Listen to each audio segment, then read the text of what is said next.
تفتكر إيه هي الأسرار والكواليس اللي ممكن ما يكونش حد لسه عارفها عن مسلسل لن أعيش في جلباب أبي؟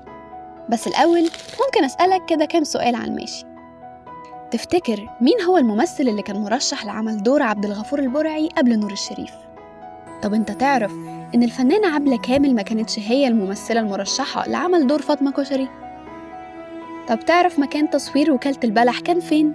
كمان تقدر تقولي أسرار فرح ثانية بنت عبد الغفور؟ طب ما تيجوا نشوف كل ده معانا في مضمون الحكاية.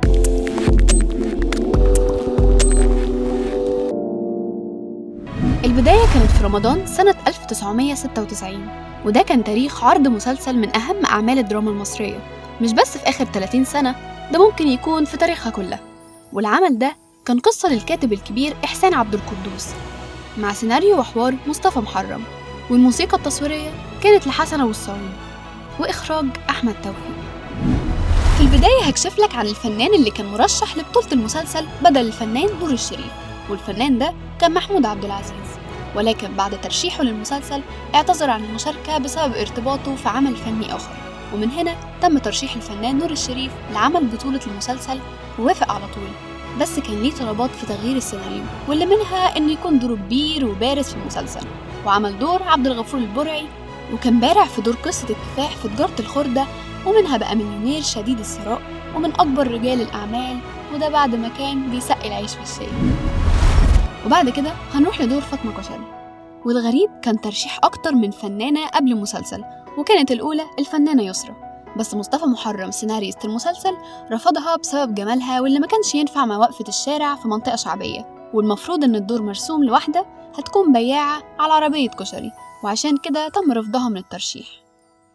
بعد كده هنروح للفنانة التانية واللي تم ترشيحها لعمل الدور، وكانت معالي زايد، بس دي كمان اترفضت من طاقم العمل كله بسبب إثارتها للمشاكل، وعشان كده ما اتضافتش لفريق العمل، وهنا اتدخل المخرج أحمد توفيق واختار الفنانة عبلة كامل، وكان اختيار مناسب لعمل دور بياعة كشري، واللي بدأت من الصفر مع عبد الغفور، وبعد كده بقت زوجة أكبر رجل أعمال في البلد.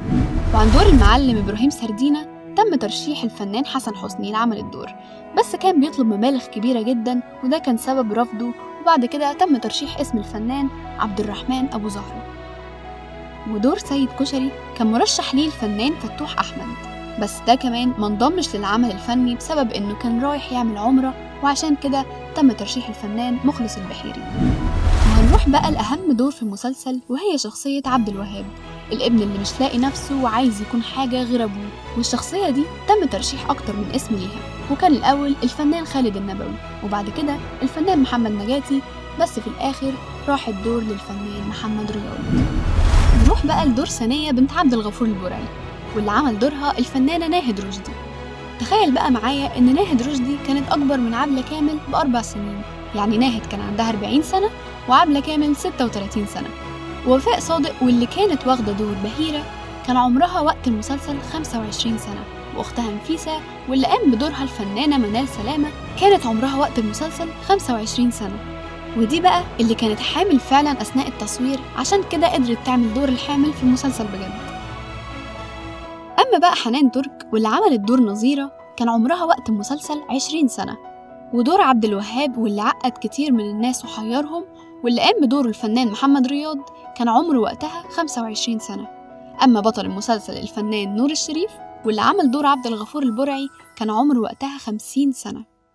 وبتدور أحداث مسلسل لن أعيش في جلباب أبي، واللي أغلبنا بيسميه عبد الغفور البرعي من أهمية دوره في العمل.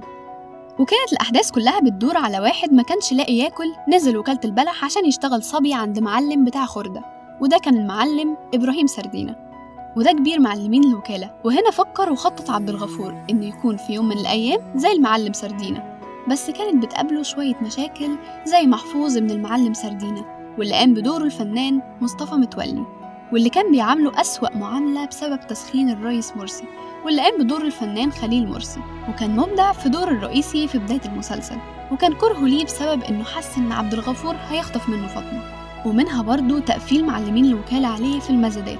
بس بعد كده قدر يعرف كل الدنيا إن قرصته ملهاش دوا، وعمل بدل العمارة 3 وبدل المصنع 2، بس فضلت الوكالة هي الأساس، وأكنه بيوصل لنا رسالة إن الواحد مهما كبر في المركز ما ينساش الحاجة اللي وصلته لكده. تعالى بقى لما اخدك ونروح لفرح ثانية بنت عبد الغفور، وده كان من أهم مشاهد المسلسل لأنه جمع أغلب الممثلين في وقت واحد. والمفاجأة بقى إنهم كانوا بياكلوا بجد عشان المخرج أحمد توفيق لغى الاستراحة أثناء التصوير، وقال إن الأكل الموجود للفرح هو الأكل الوحيد الموجود، عشان كده تلاقي كل الناس بتاكل أكنها ما بتمثلش.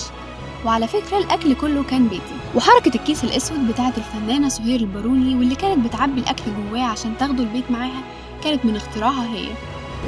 بعد 26 سنة من عمل المسلسل، تتخيل إن ميزانيته كانت 1,100,000 جنيه؟ انت عارف بقى إن اللوكيشن بتاع وكالة البلح كان معمول جوه مزرعة فراخ في شبرمنت، ودي كلفت المنتج 5 طن خردة. ولما نيجي نتكلم عن أجور الفنانين وقتها هنعرف إن محمد رياض أخد 6,500 جنيه، وناهد رشدي كانت سنها كبير فخدت 8,000، ووفاء صادق أخدت 7,000 جنيه، ومنال سلامة قالت أنا أخدت 4,000 جنيه. وبكده يا رب نكون قدرنا نتعرف مع بعض على أهم الأسرار والكواليس لمسلسل من أهم وأجمل مسلسلات التسعينيات، وكفاية إننا لسه بنتفرج عليه لغاية دلوقتي.